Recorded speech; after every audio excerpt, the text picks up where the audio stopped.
ಅತಿಥಿ ಉಪನ್ಯಾಸಕರ ಸತತ ಹೋರಾಟಕ್ಕೆ ಕೊನೆಗೂ ಜಯ ಸಿಕ್ಕಂತಾಗಿದೆ. ಅತಿಥಿ ಉಪನ್ಯಾಸಕರಿಗೆ ವೇತನ ಹೆಚ್ಚಿಸಲಾಗಿದೆ ಅಂತ ಎಂಸಿ ಸುಧಾಕರ್ ತಿಳಿಸಿದ್ದಾರೆ. 5,000 ವೇತನ ಹೆಚ್ಚಳ ಮಾಡಿರುವ ಸರ್ಕಾರ ಜನವರಿಯಿಂದಲೇ ಜಾರಿಗೆ ಬರುವಂತೆ ಆದೇಶಿಸಿದೆ. ಇನ್ನು ಅತಿಥಿ ಉಪನ್ಯಾಸಕರಿಗೆ ಆರೋಗ್ಯ ವಿಮೆ ಮಾಡಿಸಲಿದ್ದೇವೆ. ಮುಂದಿನ ದಿನಗಳಲ್ಲಿ ಸಹಾಯಕ ಪ್ರಾಧ್ಯಾಪಕರನ್ನ ನೇಮಕ ಮಾಡಿಕೊಳ್ಳಲಾಗುತ್ತೆ ಅಂತ ಸಚಿವರು ಭರವಸೆ ಕೊಟ್ಟರು. ನೇಮಕಾತಿ ಮಾಡಿಕೊಳ್ಳುವ ಸಂದರ್ಭದಲ್ಲಿ ಅತಿಥಿ ಉಪನ್ಯಾಸಕರ ಸೇವೆ ಪರಿಗಣಿಸ್ತೀವಿ ಅಂತ ಡಾಕ್ಟರ್ ಎಂಸಿ ಸುಧಾಕರ್ ಭರವಸೆ ನೀಡಿದರು. ಸದ್ಯ 32,000 ವೇತನ ಕೊಡ್ತಿದ್ದು 5,000 ರೂಪಾಯಿ ವೇತನ ಹೆಚ್ಚಳ ಮಾಡುವುದಕ್ಕೆ ಮುಖ್ಯಮಂತ್ರಿಗಳು ಒಪ್ಪಿಗೆ ಸೂಚಿಸಿದ್ದಾರೆ. ಸೇವೆ ಖಾಯಂಗೊಳಿಸುವುದು ಸೇರಿದಂತೆ ವಿವಿಧ ಬೇಡಿಕೆಗಳ ಈಡೇರಿಕೆಗೆ ಆಗ್ರಹಿಸಿ ನವೆಂಬರ್ 23ರಿಂದ ರಾಜ್ಯದಲ್ಲಿ ಅತಿಥಿ ಉಪನ್ಯಾಸಕರು ಮುಷ್ಕರ ನಡೆಸ್ತಾ ಇದ್ದಾರೆ. ಇಂದು ಮಂಗಳೂರು ಗೋವಾ ಮಧ್ಯೆ ಸಂಚರಿಸುವ ವಂದೇ ಭಾರತ್ ರೈಲಿಗೆ ಪ್ರಧಾನಿ ನರೇಂದ್ರ ಮೋದಿ ಚಾಲನೆ ನೀಡಲಿದ್ದಾರೆ. ಮಂಗಳೂರು ಸೆಂಟ್ರಲ್ ರೈಲು ನಿಲ್ದಾಣದಲ್ಲಿ ಸಂಸದ ನಳಿನ್ ಕುಮಾರ್ ಕಟೀಲ್ ಸಿದ್ಧತೆ ಪರಿಶೀಲಿಸಿದರು. ಬಿಜೆಪಿ ಶಾಸಕ ವೇದವ್ಯಾಸ್ ಕಾಮತ್ ಹಾಗೂ ಅಧಿಕಾರಿಗಳ ಜೊತೆ ಪರಿಶೀಲನೆ ನಡೆಸಿದ ಕಟೀಲ್ ವಂದೇ ಭಾರತ್ ರೈಲು ಮತ್ತು ಉದ್ಘಾಟನಾ ಕಾರ್ಯಕ್ರಮದ ತಯಾರಿ ಪರಿಶೀಲಿಸಿದರು. ಪ್ರಧಾನಿ ನರೇಂದ್ರ ಮೋದಿ ವಿಡಿಯೋ ಕಾನ್ಫರೆನ್ಸ್ನ ಮೂಲಕ ಚಾಲನೆ ನೀಡಲಿದ್ದಾರೆ. ರೈಲು ಆರಂಭಿಕ ಸಂಚಾರಕ್ಕೆ ದಕ್ಷಿಣ ರೈಲ್ವೆ ವಲಯದಿಂದ ಸಕಲ ಸಿದ್ಧತೆ ನಡೆದಿದೆ. ಮಂಗಳೂರಿನಿಂದ ಗೋವಾಗೆ ಸಂಚರಿಸಲಿರೋ ಸೂಪರ್ ಫಾಸ್ಟ್ ವಂದೇ ಭಾರತ್ ರೈಲು ಇದಾಗಿದ್ದು ನಾಳೆಯಿಂದ ಗೋವಾದ ಮಡ್ಗಾಂವ್ಗೆ ಸಂಚರಿಸಲಿದೆ. ಮಂಗಳೂರಿನಿಂದ ಕೇವಲ 4 ಗಂಟೆಯಲ್ಲಿ ಗೋವಾ ತಲುಪಲಿದೆ. ಕರ್ನಾಟಕದಲ್ಲಿನ 4ನೇ ವಂದೇ ಭಾರತ್ ರೈಲು ಸಂಚಾರ ಇದಾಗಿದೆ. ಹಣ ಡಬಲ್ ಮಾಡೋದಾಗಿ 25 ಲಕ್ಷ ವಂಚಿಸಿ ಪರಾರಿಯಾಗಿದ್ದ ಗ್ಯಾಂಗ್ ಅನ್ನು ಪೊಲೀಸರು ಅರೆಸ್ಟ್ ಮಾಡಿದ್ದಾರೆ. ಕಾಕತಿ ಪೊಲೀಸರಿಂದ 6 ಜನ ಖತರ್ನಾಕ್ ಖದೀಮರನ್ನ ಬಂಧಿಸಲಾಗಿದೆ. ಪೊಲೀಸರಂತೆ ನಡೆಸಿ ಸಚಿವ ಸತೀಶ್ ಜಾರಕಿಹೊಳಿ ಆಪ್ತ ಸಿದ್ದನಗೌಡ ಬಿರಾದರ್ಗೆ ಈ ಗ್ಯಾಂಗ್ ಮೋಸ ಮಾಡಿತ್ತು. ಕೊಲ್ಲಾಪುರದಿಂದ ಬರುವಾಗ ಸಿದ್ದನಗೌಡನನ್ನ ಖತರ್ನಾಕ್ ಗ್ಯಾಂಗ್ ಪರಿಚಯ ಮಾಡಿಕೊಂಡಿತ್ತು. ಈ ವೇಳೆ ಸಿದ್ದನಗೌಡ ಹಾಗೂ ವಂಚಕಿ ಜಾಹ್ನವಿ ಫೋನ್ ನಂಬರ್ ವಿನಿಮಯ ಆಗಿತ್ತು. 15 ದಿನಗಳ ಕಾಲ ಜಾಹ್ನವಿ ಹಾಗೂ ಸಿದ್ದನಗೌಡ ಮಧ್ಯೆ ಫೋನ್ ಸಂಭಾಷಣೆ ನಡೆದಿದೆ. ಹಣ ಡಬಲ್ ಮಾಡೋದಾಗಿ ಸಿದ್ದನಗೌಡರಿಂದ 25 ಲಕ್ಷ ಹಣವನ್ನ ಗ್ಯಾಂಗ್ ಪಡ್ಕೊಂಡಿದೆ. ಕಳೆದ ನವೆಂಬರ್ನಲ್ಲಿ ಹಣ ಪಡೆದು ಪರಾರಿಯಾಗಿದ್ದ ಗ್ಯಾಂಗ್ ಅನ್ನ ಪೊಲೀಸರು ಇದೀಗ ಬಂಧಿಸಿದ್ದಾರೆ.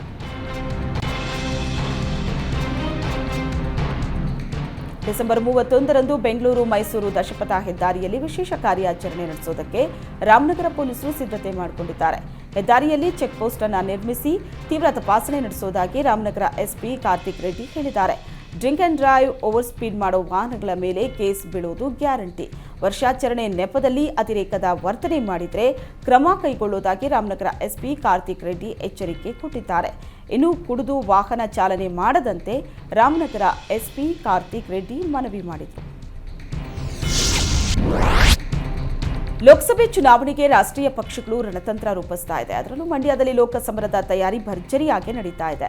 ವಿಧಾನಸಭೆ ಚುನಾವಣೆ ಸೇಡು ತೀರಿಸಿಕೊಳ್ಳುವುದಕ್ಕೆ ಕಮಲ ತೆನೆ ನಾಯಕರು ಪ್ಲಾನ್ ರೂಪಿಸ್ತಾ ಇದ್ದಾರೆ. ಅಧಿಕಾರದಲ್ಲಿರೋ ಕಾಂಗ್ರೆಸ್ಗೆ ಟಕ್ಕರ್ ಕೊಡೋದಕ್ಕೆ ಪ್ರಬಲ ನಾಯಕರನ್ನ ಅಖಾಡಕ್ಕೆ ಇಳಿಸಲಿದ್ದಾರೆ. ದೇವೇಗೌಡ ಕುಟುಂಬಸ್ಥರನ್ನೇ ಮಂಡ್ಯ ಅಭ್ಯರ್ಥಿಯಾಗಿಸುವುದಕ್ಕೆ ಕೇಸರಿ ಪಡೆ ಒತ್ತಾಯಿಸಿದೆಯಂತೆ. ಇತ್ತೀಚೆಗೆ ನಿಖಿಲ್ ಸ್ಪರ್ಧೆಗೆ ಒತ್ತಾಯ ಕೇಳಿ ಬರ್ತಿದೆ ಅಂತ ಎಚ್.ಡಿ. ಕುಮಾರಸ್ವಾಮಿ ಹೇಳಿದರು. ಮತ್ತೊಂದು ಕಡೆ ಮಂಡ್ಯ ಭಾಗದಲ್ಲಿ ಕುಮಾರಸ್ವಾಮಿ ಹೆಚ್ಚೆಚ್ಚು ಓಡಾಡ್ತಾ ಇದ್ದಾರೆ. ಕಾರ್ಯಕರ್ತರ ಮದುವೆ, ಗೃಹ ಪ್ರವೇಶ, ದೇಗುಲ ಉದ್ಘಾಟನೆ ಸೇರಿದಂತೆ ಹಲವು ಕಾರ್ಯಕ್ರಮಗಳಲ್ಲಿ ಭಾಗಿಯಾಗ್ತಾ ಇದ್ದಾರೆ. ಆ ಮೂಲಕ ಮಂಡ್ಯ ಕ್ಷೇತ್ರವನ್ನ ಪ್ರತಿಷ್ಠೆಯಾಗಿ ಕುಮಾರಸ್ವಾಮಿ ಸ್ವೀಕರಿಸಿದ್ದಾರೆ. ಪುತ್ರ ಸೋತ ಜಾಗದಲ್ಲೇ ಗೆಲುವು ಸಾಧಿಸುವುದಕ್ಕೆ ಕುಮಾರಸ್ವಾಮಿ ಪಣ ತೊಟ್ಟಿದ್ದಾರೆ. ಈ ಬೆಳವಣಿಗೆ ನಡುವೆ ನಿಖಿಲ್ ಸ್ಪರ್ಧಿಸುವಂತೆ ಮಂಡ್ಯ ನಾಯಕರು ಆಹ್ವಾನ ಕೊಟ್ಟಿದ್ರು. ನಿಖಿಲ್ ಬರೆದಿದ್ರೆ ಕುಮಾರಸ್ವಾಮಿಯವರೇ ಕಣಕ್ಕಿಳಿಬೇಕು ಅಂತ ಆಗ್ರಹ ಹೆಚ್ಚಾಗಿದೆ.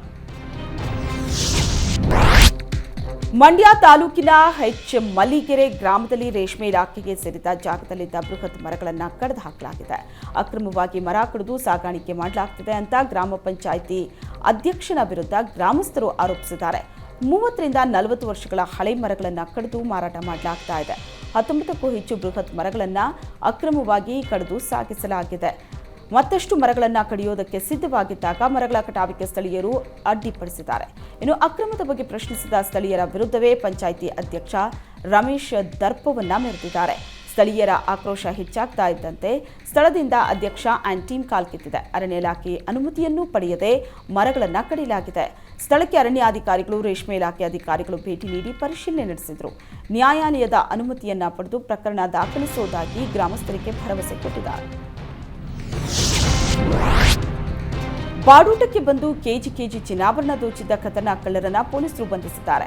ಮಾದನಾಯಕನಹಳ್ಳಿ ಆಲೂರಿನಲ್ಲಿ ರೇವತಿ ಅನ್ನೋರಿಗೆ ಸೇರಿದ ವಿಲ್ಲಾದಲ್ಲಿ 18ರಿಂದ 20 ಕೆಜಿ ಬೆಳ್ಳಿ, 1 ಕೆಜಿಗೂ ಹೆಚ್ಚು ಚಿನ್ನಾಭರಣ ಕಳ್ಳತನ ಆಗಿತ್ತು. ಕೆಲಸದ ನಿಮಿತ್ತ ರೇವತಿ ಕುಟುಂಬ ಮೈಸೂರಿಗೆ ತೆರಳಿದ್ದಾಗ ಮನೆಯನ್ನೇ ದೋಚಿಬಿಟ್ಟಿದ್ರು. ಘಟನೆ ಸಂಬಂಧ ಮಾದನಾಯಕನಹಳ್ಳಿ ಪೊಲೀಸ್ ಠಾಣೆಯಲ್ಲಿ ಪ್ರಕರಣ ದಾಖಲಾಗಿತ್ತು. ಸತತ ಪ್ರಯತ್ನದ ಬಳಿಕ ಕೊಟ್ಟಿಗೆಪಾಳ್ಯದ ಪವನ್ ಹಾಗೂ 4 ಪೊಲೀಸರು ಬಂಧಿಸಿದ್ದಾರೆ. ಆರೋಪಿಗಳ ವಿಚಾರಣೆ ವೇಳೆ ಬಾಡುಟದ ಅಸಲಿ ಕತೆ ರಿವೀಲ್ ಆಗಿದೆ. ಆಗಸ್ಟ್ 28ರಂದು ರೇವತಿ ಮನೆಯಲ್ಲಿ ಪೂಜೆ ಮಾಡಿಸಿದ್ದ ವೇಳೆ ಬಾಡುಟ ಮಾಡಿ ಸ್ಥಳೀಯರನ್ನ ಕರೆದಿದ್ರು. ಈ ವೇಳೆ ಪಕ್ಕದ ಅಪಾರ್ಟ್ಮೆಂಟ್ಗಳಲ್ಲಿನ ಪೇಂಟರ್ಗಳನ್ನ ಊಟಕ್ಕೆ ಕರೆದಿದ್ದಾರೆ. ಈ ಸಂದರ್ಭದಲ್ಲಿ ಮನೆಯಲ್ಲಿ ಹಾಗೂ ಮೈ ಮೇಲೆ ಹಾಕಿದ್ದ ಚಿನ್ನಾಭರಣಗಳನ್ನು ಆರೋಪಿಗಳು ನೋಡಿದ್ರು. ಅಂದಿನಿಂದ ಪ್ರತಿನಿತ್ಯ ಆರೋಪಿಗಳು ಮನೆಯನ್ನ ವಾಚ್ ಮಾಡಿದ್ದಾರೆ. ಮನೆಯಲ್ಲಿ ಯಾರೂ ಇಲ್ಲದಿದ್ದಾಗ ಮನೆಯ ಗೋಡೆಯನ್ನ ಒಡೆದು ಕಳ್ಳತನ ಮಾಡಿ ಎಸ್ಕೇಪ್ ಆಗಿದ್ದಾರೆ. ವಿಚಾರಣೆ ವೇಳೆ ಕಳ್ಳತನ ಮಾಡಿರುವುದನ್ನು ಒಪ್ಪಿಕೊಂಡಿದ್ದಾರೆ. ಮಂಗಳೂರಿನ ಆಳ್ವಾಸ್ ವಿದ್ಯಾಸಂಸ್ಥೆಯ ವಿದ್ಯಾರ್ಥಿಗಳ ಸರಣಿ ಆತ್ಮಹತ್ಯೆ ಪ್ರಕರಣಕ್ಕೆ ಸಂಬಂಧಿಸಿ ಸೂಕ್ತ ತನಿಖೆ ನಡೆಸುವಂತೆ ಎನ್ಎಸ್ಯುಐ ಸಂಘಟನೆ ಮಂಗಳೂರು ಪೊಲೀಸ್ ಕಮಿಷನರ್ಗೆ ಮನವಿ ಸಲ್ಲಿಸಿದೆ. ಕಾಲೇಜಿನಲ್ಲಿ 2 ದಿನಗಳ ಹಿಂದೆ ನಡೆದ ಆತ್ಮಹತ್ಯೆ ಪ್ರಕರಣವನ್ನು ಎನ್ಎಸ್ಯುಐ ಖಂಡಿಸಿದೆ. ಇನ್ನು ಆತ್ಮಹತ್ಯೆ ಮಾಡಿಕೊಂಡ ವಿದ್ಯಾರ್ಥಿಯ ಸಾವಿಗೆ ನ್ಯಾಯ ದೊರಕಿಸಬೇಕು ಅಂತ ಪೊಲೀಸ್ ಆಯುಕ್ತ ಅನುಪಮ್ ಅಗರ್ವಾಲ್ ಭೇಟಿ ಮಾಡಿ ಕಾಲೇಜು ಆಡಳಿತ ಮಂಡಳಿಯ ವಿರುದ್ಧ ಕಠಿಣ ಕ್ರಮಕ್ಕೆ ಆಗ್ರಹಿಸಲಾಗಿದೆ. ಇನ್ನು ಮೂಡುಬಿದ್ರೆಯ ಪೊಲೀಸ್ ಠಾಣೆಗೆ ತೆರಳಿ ಠಾಣಾಧಿಕಾರಿ ಸಂದೇಶ್ ರವರಿಗೂ ಎನ್ಎಸ್ಯುಐ ಸಮಿತಿ ವತಿಯಿಂದ ಮನವಿ ಸಲ್ಲಿಸಲಾಗಿದೆ. ಅಡಿಕೆ ಸಿಪ್ಪೆ ಸುಡುವುದಕ್ಕೆ ಹಾಕಿದ್ದ ಬೆಂಕಿಯಿಂದ ತೋಟವೇ ನಾಶವಾದ ಘಟನೆ ಹಾವೇರಿ ಜಿಲ್ಲೆಯ ಹಾನಗಲ್ ತಾಲೂಕಿನ ನರೇಗಲ್ ಗ್ರಾಮದಲ್ಲಿ ನಡೆದಿದೆ.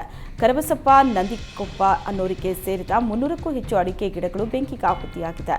ಅಡಿಕೆ ಸುಲಿದ ಸಿಪ್ಪೆಯನ್ನ ರಸ್ತೆ ಪಕ್ಕದಲ್ಲಿ ಹಾಕಲಾಗಿತ್ತು. ಇದಕ್ಕೆ ಯಾರೋ ಕಿಡಿಗೇಡಿಗಳು ರಾತ್ರಿ ವೇಳೆ ಬೆಂಕಿ ಹಚ್ಚಿ ಪರಾರಿಯಾಗಿದ್ದಾರೆ. ಅಲ್ಲಿ ಪಕ್ಕದಲ್ಲೇ ಇದ್ದಂತಹ ಅಡಿಕೆ ತೋಟಕ್ಕೆ ಈ ಬೆಂಕಿ ವ್ಯಾಪಿಸಿ ಅಡಿಕೆ ಗಿಡಗಳು ಸಂಪೂರ್ಣ ಸುಟ್ಟು ಹೋಗಿದೆ. ಸ್ಥಳಕ್ಕೆ ತೋಟಗಾರಿಕೆ ಹಾಗೂ ಕಂದಾಯ ಇಲಾಖೆ ಅಧಿಕಾರಿಗಳು ಭೇಟಿ ನೀಡಿ ಪರಿಶೀಲನೆ ನಡೆಸಿದರು.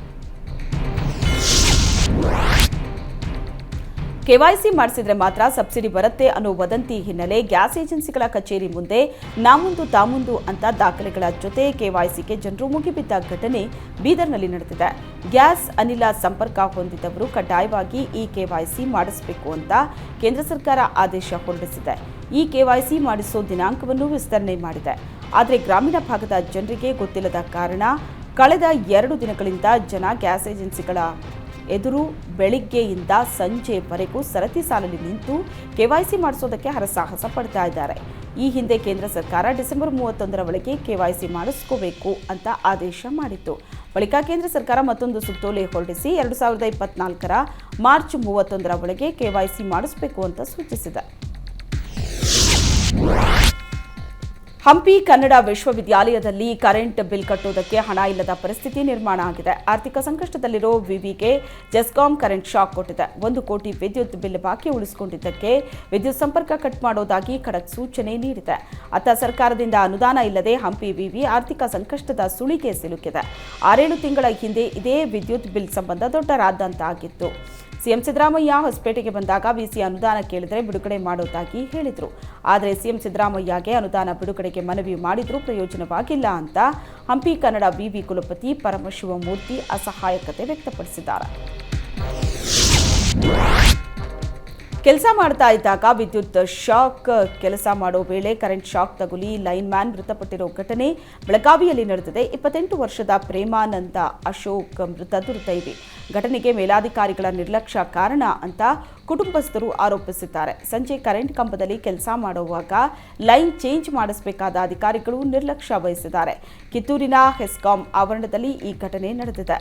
ಇನ್ನು ಆಸ್ಪತ್ರೆ ಮುಂದೆ ಸಂಬಂಧಿಕರ ಆಕ್ರಂದನ ಮುಗಿಲು ಮುಟ್ಟಿತ್ತು. ಇನ್ನು ಕಿತ್ತೂರು ಪೊಲೀಸ್ ಠಾಣೆಯಲ್ಲಿ ಪ್ರಕರಣ ದಾಖಲಾಗಿದೆ.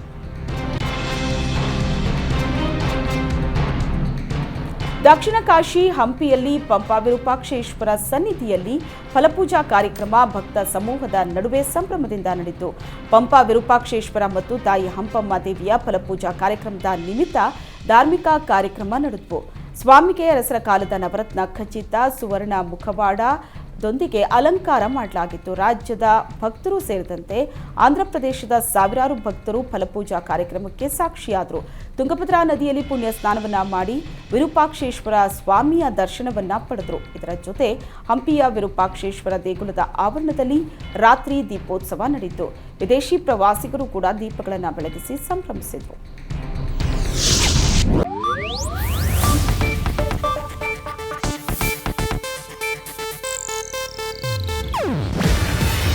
ಇದು ಏಷ್ಯಾನೆಟ್ ನ್ಯೂಸ್ ನೆಟ್ವರ್ಕ್ ಪ್ರಸ್ತುತಿ. ನೀವು ನೋಡ್ತಿದ್ದೀರಾ ಏಷ್ಯಾನೆಟ್ ಸುವರ್ಣ ನ್ಯೂಸ್.